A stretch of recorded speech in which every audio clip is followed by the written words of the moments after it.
Favourite ranking আবার হয়ে যাক ফেভারিট র্যাঙ্কিং। বিশ্বকাপ ফুটবল শুরু হওয়ার আগে শিরোপা জয়ের সম্ভাব্য 10টা দলকে নিয়ে এরকম একটা র্যাঙ্কিং করেছিলাম। ওয়ার্ল্ড কাপ চলাকালীন সময় 2টা র্যাঙ্কিং হয়েছে, ওইটা কিন্তু ফেভারিট র্যাঙ্কিং ছিল না, ওইটা ছিল পারফরমেন্স বেসড র্যাঙ্কিং। প্রত্যেকটা দল একটা করে ম্যাচ খেলার পর ওই পারফরমেন্সের ভিত্তিতে, 2টা করে ম্যাচ খেলার পর সেই পারফরমেন্সের ভিত্তিতে কতটা ইমপ্রেসিভ কোন দল ছিল তার ভিত্তিতে সেটা করেছিলাম। কিন্তু তখন আমি বলেছিলাম যে গ্রুপ পর্ব শেষে প্রপার ফেভারিট র্যাঙ্কিংটা আসলে করব। বিশ্বকাপ ফুটবল তো আসলে দম ফেলার সময় পাচ্ছে না। যেই দিন গ্রুপ পর্বের শেষ ম্যাচটা শেষ হলো তার 15 ঘন্টার মধ্যেই আবার নকআউট পর্ব শুরু হয়ে গেল।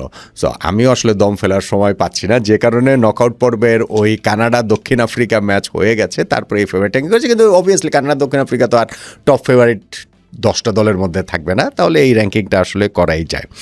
আমরা ওয়ার্ল্ড কাপ শুরু হওয়ার আগে যেই ফেভারিট র্যাঙ্কিংটা করেছিলাম সেই ফেভারিট র্যাঙ্কিংয়ের সঙ্গে এখনকার ফেভারিট র্যাঙ্কিংয়ের আসলে কতটা মিল রয়েছে, কতটা অমিল রয়েছে, ওলট পালটের জায়গা তো অবভিয়াসলি থাকছে। সেই ওলট পালট কতটা আমার সঙ্গে আপনি আপনার মতামতটা মিলিয়ে নিতে পারেন। আরও একটা ভিডিও কিন্তু আমরা করেছি ওয়ার্ল্ড কাপের পাথওয়ে নিয়ে, ওইটা ফেভারিট র্যাঙ্কিং না। আমি ওই ভিডিওটাতেও ওইটা বিস্তারিত বলেছিলাম। যেমন ধরেন হচ্ছে গিয়ে রাউন্ড অফ 16 মুখোমুখি হয়ে যাবে ফ্রান্স, জার্মানি, স্পেন, পর্তুগাল। অর্থাৎ এই 4টা দলের মধ্যে 2টা দল সার্টেনলি টপ 8-এর মধ্যে থাকবে না, কোয়ার্টার ফাইনালে উঠতে পারবে না। কিন্তু ফেভারিট র্যাঙ্কিংয়ে টপ 8-এর মধ্যে, টপ 10-এর মধ্যে এই 4টা দলকেই তো রাখতে হবে না? সো ওই হিসাবেই আমি আমার এই ফেভারিট র্যাঙ্কিংটা করছি। অবভিয়াসলি অনেক কিছুই আপনার সঙ্গে মিলবে না, আবার অবভিয়াসলি অনেক কিছু মিলবেও। চলুন দেখা যাক। বিশ্বকাপ ফুটবলে গ্রুপ পর্ব শেষে নকআউট পর্বের আগের শিরোপা জয়ের ফেভারিট র্যাঙ্কিংয়ে টপ 10 দলের মধ্যে 10 নম্বরেই আমি রাখছি নরওয়েকে। বিশ্বকাপের শুরুতে যাদেরকে আমি 8 নম্বরে রেখেছিলাম। গ্রুপ পর্বে ফ্রান্সের গ্রুপ থেকে রানার্স আপ হয়েছে এবং ভালো ফুটবল খেলে ইরাককে 4-1 গোলে হারিয়ে, সেনেগালকে 3-2 গোলে হারিয়ে। হ্যাঁ, ফ্রান্সের সঙ্গে লাস্ট ম্যাচটা 4-1-কে তারা আবার হেরে গেছে, কিন্তু সেই ম্যাচে তো হালান্ড সহ প্রথম সারির সবাইকেই তারা বিশ্রাম দিয়েছিল নকআউট পর্বের জন্য সতেজ রাখার উদ্দেশ্যে। এবং সেই নকআউট পর্বে শুরুতে আইভরি কোস্টের মুখোমুখি হতে হবে নরওয়েকে, তারপরে রাউন্ড অফ 16 ব্রাজিল, কোয়ার্টার ফাইনালে ইংল্যান্ড, সেমিফাইনালে আর্জেন্টিনা। মানে সম্ভাব্য পাটটা আমি আসলে এইভাবে বলছি। তো পথটা অনেক কঠিন, কিন্তু এই নরওয়ের পক্ষে সত্যি অনেক দূর যাওয়া সম্ভব। তবে এই পথ বিবেচনায়, অন্যান্য দল বিবেচনায়, গ্রুপ পর্বে তাদের পারফরমেন্স বিবেচনায় আমি তাদেরকে 8 নম্বর থেকে 10 নম্বরে নামিয়ে আনছি। 9 নম্বরে নেদারল্যান্ডস। ওয়ার্ল্ড কাপ শুরু হওয়ার আগে ফেভারিট র্যাঙ্কিংয়ে যাদেরকে আমি রেখেছিলাম 10 নম্বরে, এই গ্রুপ পর্বে তারা প্রথম ম্যাচটাতে জাপানের সঙ্গে 2-2 গোলে ড্র করেছিল, খুব ইমপ্রেসিভ ছিল না। কিন্তু নেক্সট 2টা ম্যাচে সুইডেনকে 5-1 গোলে উড়িয়ে দেওয়া এবং তিউনিসিয়াকে 3-1 গোলে হারিয়ে দেওয়া, স্পেশালি সুইডেনের বিপক্ষে সেই ম্যাচ নেদারল্যান্ডসকে সামর্থ্য আমাদের সামনে বুঝিয়েছে। গ্রুপ পর্ব পেরিয়ে নকআউট পর্বে শুরুতেই এখন তাদের মরক্কোর মুখোমুখি হতে হচ্ছে, যেইটা নেদারল্যান্ডসের জন্য একটা বিগ চ্যালেঞ্জ নিঃসন্দেহে। এবং আমি এই জায়গাটাতে নেদারল্যান্ডসকে ব্যাক করছি এই সেন্সে যে টপ 10-এর মধ্যে গতবার আমি ওয়ার্ল্ড কাপ শুরুতে মরক্কোকে রেখেছিলাম, এখন মরক্কোকে রাখছি না, কিন্তু নেদারল্যান্ডসকে রাখছি, কারণ আমি ব্যাক করছি এখানে ডাচদের। তারা যদি ওই বাধা টপকে যেতে পারে তাহলে রাউন্ড অফ 16-এর তুলনামূলক সহজ দল পাবে কানাডা, কেননা কানাডা ওই জায়গাটাতে চলে গেছে সাউথ আফ্রিকাকে হারিয়ে। তারপরে গিয়ে কিন্তু তাদের সামনে অনেক কঠিন পথ। কোয়ার্টার ফাইনালে ফ্রান্স বা জার্মানি যে কোনো এক দলের মুখোমুখি হবে নেদারল্যান্ড, সেমিফাইনালে স্পেন বা পর্তুগাল, এবং ফাইনালে যদি ওঠে তাহলে ওই সাইড থেকে যেই দলটা আসে সেটা আর্জেন্টিনা, ব্রাজিল, ইংল্যান্ড, যে কোনো দলে হতে পারে। নেদারল্যান্ডসকে আমি আসলে এখন 10 নম্বর থেকে উঠিয়ে 9 নম্বরে রাখছি।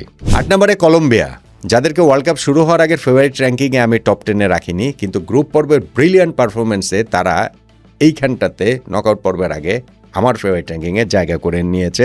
কেননা পর্তুগালের গ্রুপে তারা গ্রুপ চ্যাম্পিয়ন হয়েছে, এবং শুধু গ্রুপ চ্যাম্পিয়ন হয়নি, কি ডমিনেটিং ফুটবল তারা খেলেছে। প্রথম 2টা ম্যাচ জিতে পর্তুগালের সঙ্গে তাদের ড্র করলেই গ্রুপ চ্যাম্পিয়নশিপ নিশ্চিত, অথচ সেই ম্যাচটাও তারা জয়ের জন্য খেলেছে।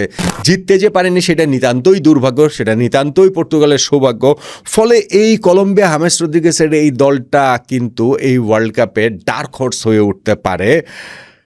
নকআউট পর্বের শুরুতে রাউন্ড অফ 32-তে ঘানার বিপক্ষে তারা খেলবে। সেই ম্যাচটা যদি তারা জিতে যায় তাহলে রাউন্ড অফ 16-এ সুইজারল্যান্ড বা আলজেরিয়ার বিপক্ষে খেলবে ওই ম্যাচের জয়ী দলের সঙ্গে। সেই ম্যাচ জিতে গেলে কোয়ার্টার ফাইনালে আর্জেন্টিনার বিপক্ষে খেলবে, সেটাও যদি জিতে সেমিফাইনালে ব্রাজিল বা ইংল্যান্ডের সঙ্গে খেলবে, সেটাও যদি জিতে তাহলে গিয়ে ফাইনালে অন্য সাইড থেকে যারা আসে ফ্রান্স, জার্মানি, পর্তুগাল, যেই দলটাই আসে ওইখানটায় স্পেন, তাদের কোনো একটা দলের বিপক্ষে খেলবে। তাও অত দূর এখন আমি ভাবছি না আপাতত, কিন্তু কলম্বিয়াকে আসলে টপ 10-এ রাখতে হবে, আমি তাদেরকে 8 নম্বরে রাখছি। 7 নম্বরে পর্তুগাল, ক্রিশ্চিয়ানো রোনালদোর পর্তুগাল। যাদেরকে আসলে আরও নিচেও নামিয়ে দেওয়া যেত, কেননা গ্রুপ পর্বে তাদের পারফরমেন্স খুবই বাজে। আমি ওয়ার্ল্ড কাপ শুরুর আগের ফেভারিট র্যাঙ্কিংটাতে পর্তুগালকে 4 নম্বরে রেখেছিলাম, কিন্তু প্রথম ম্যাচটাতেই তারা কঙ্গোর সঙ্গে 1-1 গোলে ড্র করেছে। সেটাকে যে অঘটন ভাববো, উজবেকিস্তানের বিপক্ষে পরের ম্যাচে 5-0 গোলের জয়ে অমনটা ক্রিশ্চিয়ানোরা মনে করাচ্ছিলেন, তবে লাস্ট ম্যাচটাতে কলম্বিয়ার বিপক্ষে আবার পর্তুগাল ছিল খুবই খুবই বিবর্ণ।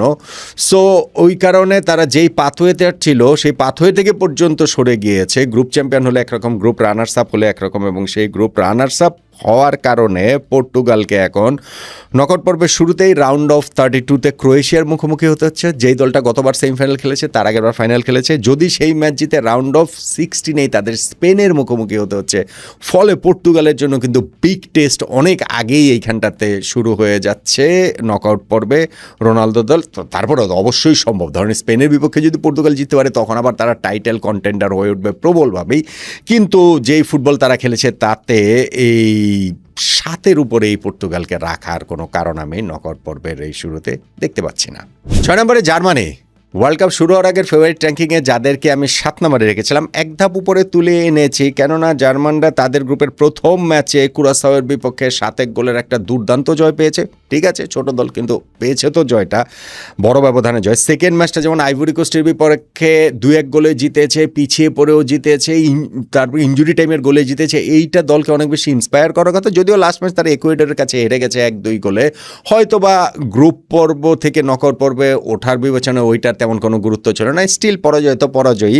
জার্মানিকে এখন তাদের এই নকআউট পর্বের শুরুতেই প্যারাগুয়ের বিপক্ষে খেলতে হবে। যদি সেই ম্যাচ তারা জিতে যায় তাহলে রাউন্ড অফ 16-এ ফ্রান্সের মুখোমুখি হতে হবে, এবং এইটা তো আগে থেকেই জানা যে দুটো দল গ্রুপ চ্যাম্পিয়ন হলে রাউন্ড অফ 16-এ মুখোমুখি হয়ে যাবে ফ্রান্স জার্মানি। ওইটা জার্মানদের জন্য সবচেয়ে বড় টেস্ট। ওই পর্তুগালের মতোই, যদি পর্তুগাল যদি স্পেনকে হারাতে পারে রাউন্ড অফ 16-এ, তাহলে তারা যেমন টাইটেল কন্টেন্ডার হয়ে যাবে প্রবলভাবে, ফেভারিট র্যাঙ্কিংয়ে যেমন লাভ দিয়ে অনেক উপরে উঠে যাবে, ঠিক তেমনি জার্মানিও যদি ফ্রান্সকে হারাতে পারে তাহলেও তারাও টাইটেল কন্টেন্ডার হবে, তারাও লাভ দিয়ে সামনে এগিয়ে যাবে। কিন্তু ওয়ার্ল্ড কাপের এই নকআউট পর্ব শুরু হওয়ার আগে তাদেরকে 6-এর উপরে রাখতে পারছে না। যদি তারা ফ্রান্সের ওই বাধা টপকে যায়, সেই ক্ষেত্রেও তাদের সামনে অনেক অনেক বড় চ্যালেঞ্জ রয়েছে। ধরেন কোয়ার্টার ফাইনালে নেদারল্যান্ডস, সেমিফাইনালে স্পেন বা পর্তুগাল, ফাইনালে গিয়ে আর্জেন্টিনা, ব্রাজিল, ইংল্যান্ড। ফলে এই জায়গাটাতে জার্মানির সামনে কিন্তু অনেক চ্যালেঞ্জ। আমি তাদেরকে ওয়ার্ল্ড কাপ শুরুর আগে 7 নম্বরে রেখেছিলাম, এখন তাদেরকে 6 নম্বরে রাখছি।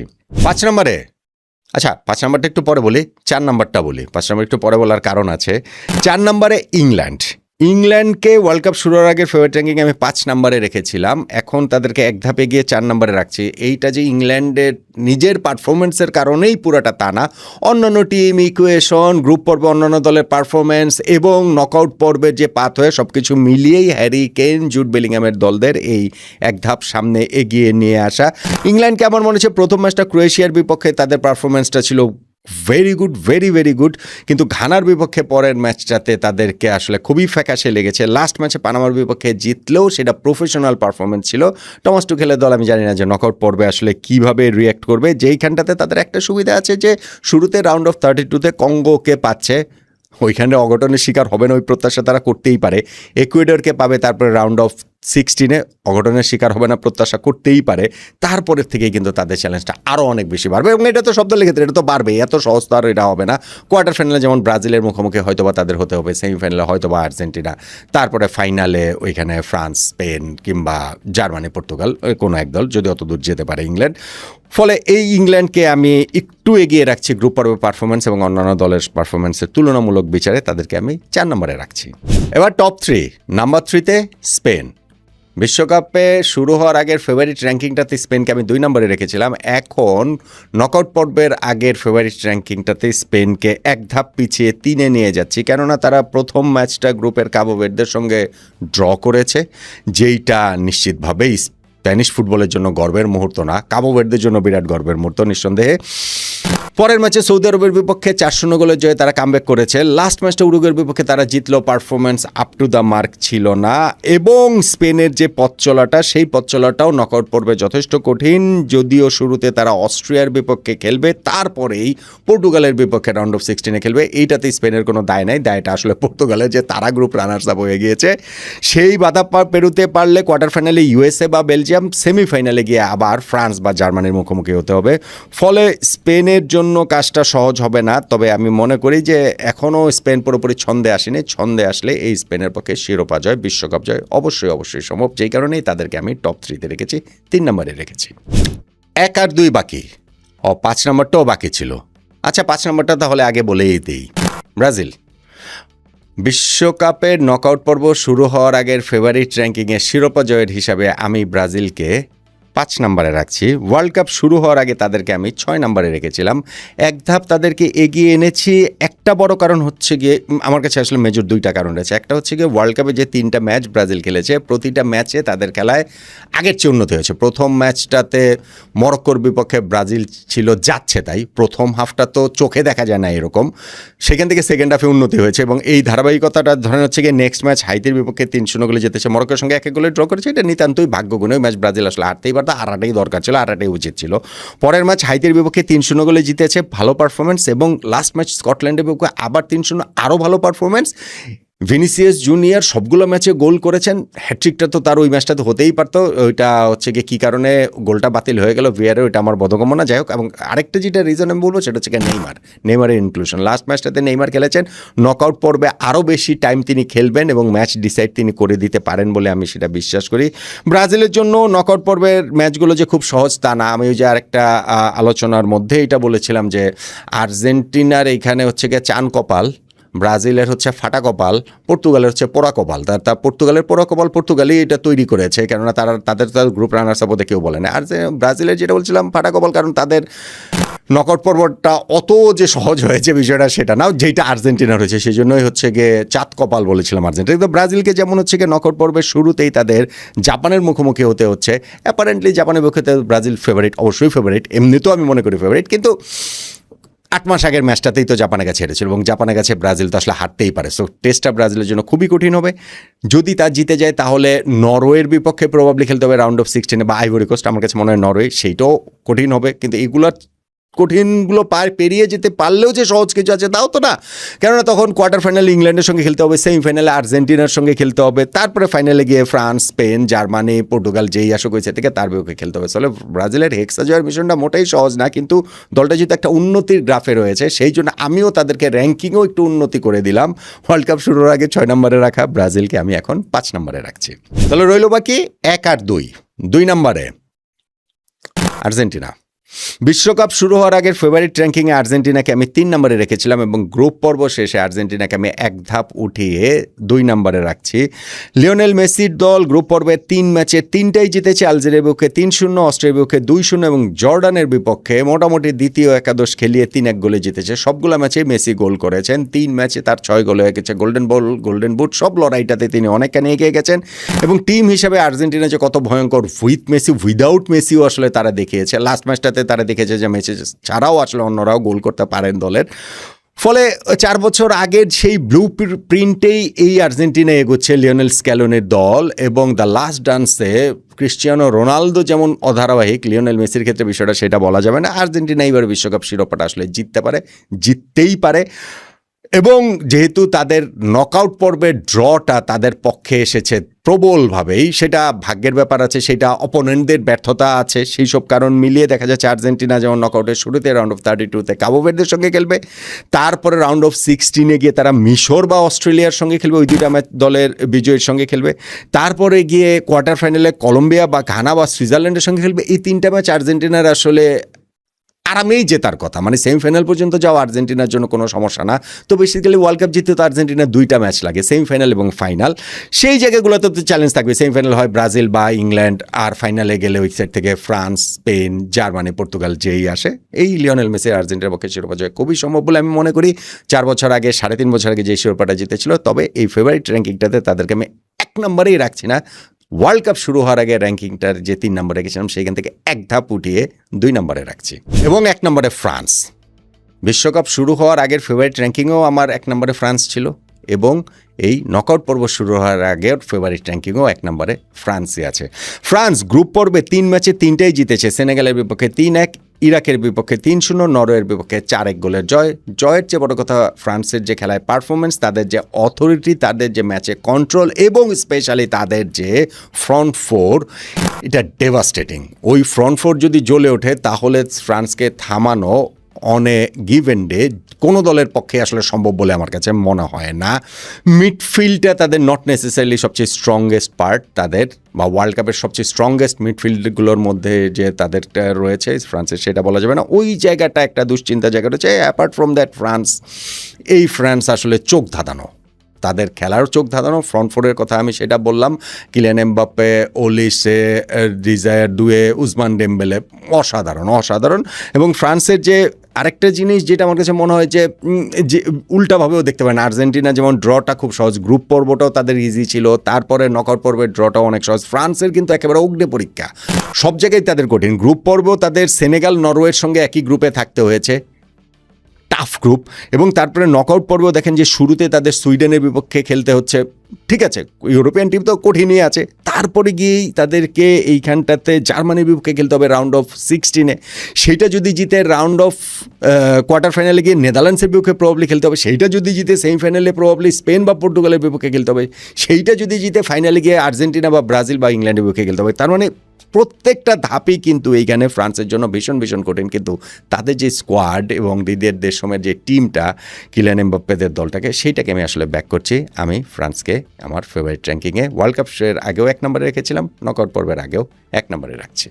তাহলে বিশ্বকাপের নকআউট পর্ব শুরু হওয়ার আগে না, একটা ম্যাচ হয়ে গেছে, এই সময় শিরোপা জয়ের যে ফেভারিট র্যাঙ্কিংয়ের টপ 10 নট আউট নমানের, সেইটা এরকম: 1 নম্বরে ফ্রান্স, 2 নম্বরে আর্জেন্টিনা, 3 নম্বরে স্পেন, 4 নম্বরে ইংল্যান্ড, 5 নম্বরে ব্রাজিল, 6 নম্বরে জার্মানি, 7 নম্বরে পর্তুগাল, 8 নম্বরে কলম্বিয়া, 9 নম্বরে নেদারল্যান্ডস এবং 10 নম্বরে নরওয়ে। বিশ্বকাপের শুরুতে যে ফেভারিট র্যাঙ্কিংটা করেছিলাম তার সঙ্গে অনেক ওলটপালট আছে। ওই ফেভারিট র্যাঙ্কিংয়ে ছিল যে মরক্কো, তাদেরকে আমি এখানে রাখি নাই, বরং এই জায়গাটাতে কলম্বিয়াকে নিয়ে এসেছি।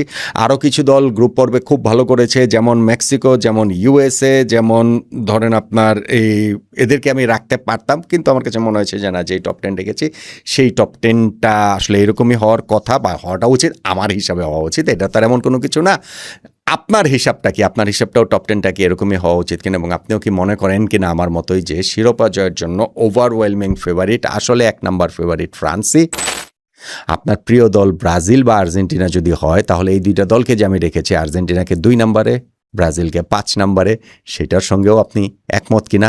আর অন্যান্য দলের যদি সাপোর্টার হন, স্পেন বা পর্তুগাল বা ধরেন হচ্ছে গিয়ে England, specially Cristiano Ronaldo Portugal, তাদেরকে যে এখন পিছিয়ে 4 নম্বর থেকে 7 নম্বরে রেখে দিলাম, সেটাও কি আসলে ঠিক আছে কিনা? সব কিছু মিলেই আপনার মতামতটা জানাতে পারেন।